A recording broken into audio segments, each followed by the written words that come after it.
पूजन करते समय, तुलसी को जल चढ़ाते समय, अभिषेक पूजन करते समय, घर में आप पूजन कर रहे हैं उस समय पर तुलसी को जल चढ़ा रहे हो, उस समय पर पीपल की पूजन कर रहे हो, उस समय पर बेलपत्री का पूजन कर रहे हो, उस समय पर आंवले का पूजन कर रहे हो, उस समय पर या कोई पूजन भजन आप कर रहे हैं उस समय पर दरवाजे पर अगर 3 सामने खड़े हो जाते हैं तो ये समझ लेना कि आपकी पूजा को भगवान ने स्वीकार कर लिया। कौन 3 है उसका स्मरण करिएगा।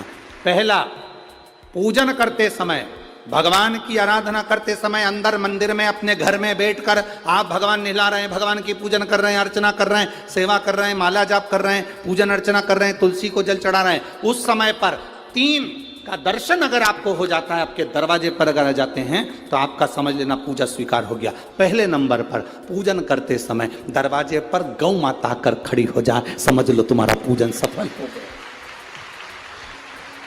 आप पूजन कर रहे हैं अंदर से, गाय रंभा रही है, आप पूजन कर रहे हैं अंदर से, गौ माता गौमूत्र कर रही है, आप पूजन कर रहे हैं अंदर से, गौ माता गोबर कर रही है, आप पूजन कर रहे हैं अंदर से और गाय दरवाजे पर आकर खड़ी हो गई। तुम्हारी अर्चना में, तुम्हारी आराधना में, तुम्हारी साधना में गौ माता तुम्हारे सामने आकर खड़ी हो जाए। पूजन के समय पर अचानक आकर तुम्हारे द्वार पर, तुम तुलसी को जल चढ़ा रहे हो, तुम्हारे दरवाजे पर आ जाए। और मेरा विश्वास कहता है, यहाँ जितनी मेरी जीजियाँ बैठी हैं, यहाँ जितने मेरे जीजा बैठे हैं, ये मेरा विश्वास कहता है आपके साथ कभी ना कभी ये जरूर हुआ होगा, पूजन के समय पर गौ माता का दर्शन होता ही, ये मेरा विश्वास कहता है।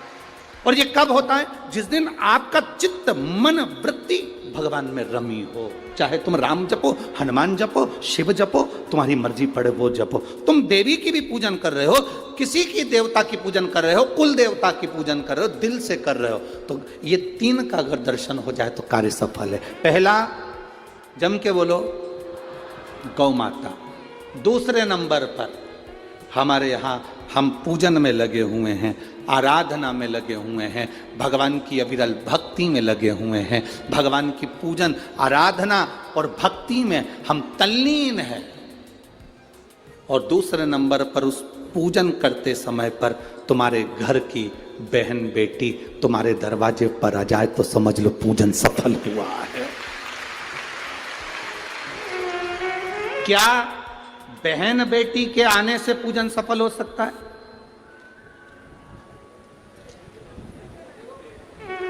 कहां लिखा हुआ है महाराज जी?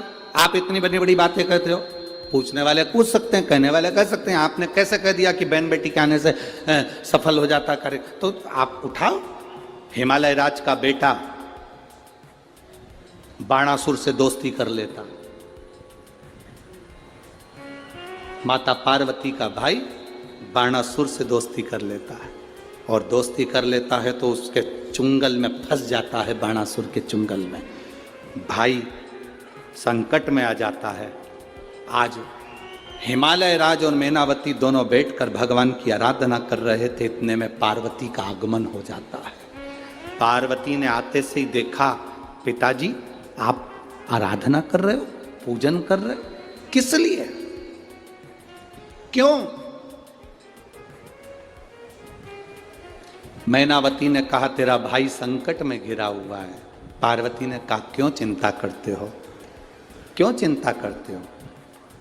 पिताजी मैं आई हूं ना, चिंता मिटा दूंगी, चिंता मिटा दूंगी, आप चिंता ना करें। क्या हुआ? बाणासुर तेरे भाई को कष्ट दे रहा। बेटी पार्वती ने संकल्प ले लिया, उस बाणासुर का अंत मैं करूंगी। ना भगवान ब्रह्मा बाणासुर को मार सके, ना भगवान कृष्ण बाणासुर को मार सके। बाणासुर की कन्या भगवान कृष्ण के पास में, वहां उनके पौत्र के पास में गई, भगवान कृष्ण का युद्ध बाणासुर के साथ हुआ, 1000 भुजा, तो बाणासुर को भगवान कृष्ण नहीं मार सके। बाणासुर को न नारायण मार सके, न ब्रह्मा मार सके, बाणासुर को न शंकर मार सके, क्योंकि शिव ने तो वर दिया था। बाणासुर को केवल मारा है तो माता पार्वती अर्ध कुंवारी बनकर संहार कर कर चली जाती। कोई तुमसे पूछे कि सियोर वाले महाराज ने कहा कि बहन बेटी के पूजन करते समय अगर बहन बेटी आ जाती है, पूजन करते समय हमारे घर की बहन बेटी, तुम्हारे कुल की बहन बेटी, तुम्हारे घर की बहन बेटी तुम्हारे दरवाजे पर आ गई, भले तुम उसको कुछ दो मत दो, पर बहन बेटी अगर तुम्हारे पूजन के समय पर तुम्हारे क्यों आप लोगों के ऐसा नियम है कि नहीं हमको नहीं मालूम। हमारे यहाँ तो ऐसा नियम है कि जब भी घर में कोई बड़ा आयोजन होता है, शादी होती है, फंक्शन होता है, कोई उद्यापन होता है, कोई चीज़ बड़ी करते हैं, तो सबसे पहले फ़ोन बहन बेटी को लगाते हैं कि हमारी बहन हमारे यहाँ आए, हमारी बेटियाँ, हमारी नंदे हमारे यहाँ आए, हमारी बुआ हमारे यहाँ आए। अब पूछोगे गुरुजी ये प्रसंग बहन बेटी को बुलाने का तो भगवान कृष्ण के यहां से चालू हुआ। नंद बाबा की बहन नंदा आकर घर में रहने लगी और भाभी को जब जापा हुआ तो सबसे पहले नंदा भगवान को हाथ जोड़कर कहती है, बाबा ऐसी कृपा करना, ए बाबा ऐसी कृपा करना, मेरे भैया के यहाँ 60 साल के बाद तो औलाद हो रही है, तो ऐसी कृपा करना कि उनके घर में लड़का हो जाए। और नंदा हाथ जोड़ती जोड़ती जोड़ती जोड़ती यशोदा जी के कक्ष में गई, और जो कक्ष में गई जाकर जो दर्शन करा तो लाला का दर्शन था। नंदा खुश हो गई, थाली उठाकर बजाने लगी कलदार से, और एक थाली को उठाकर उस नंदा ने बजाया, थाली को उठाकर।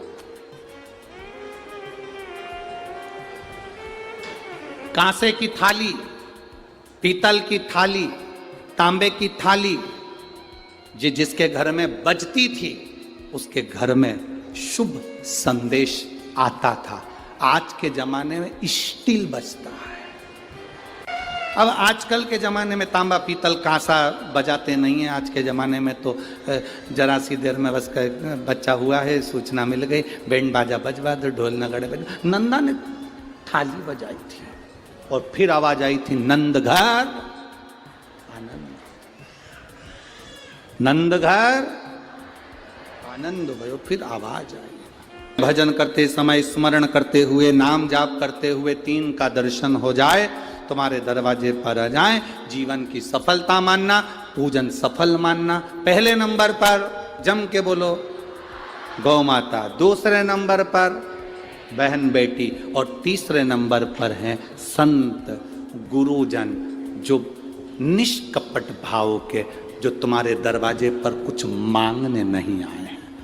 जो मांगने आए हैं वो नहीं, पूजन करते समय तुम्हारे दरवाजे पर कोई संत, कोई ब्राह्मण, कोई गुरुजन, कोई भक्त ऐसा आ जाए जो मांगने नहीं आया, फिर बस तुम्हारे सामने तिलक लगाकर भक्ति में डूबा हुआ, भजन में डूबा हुआ वो तुम्हारे सामने आ जाए, समझ लो कि तुम्हारी पूजन सफल हो गई। मांगने नहीं, मांगने नहीं,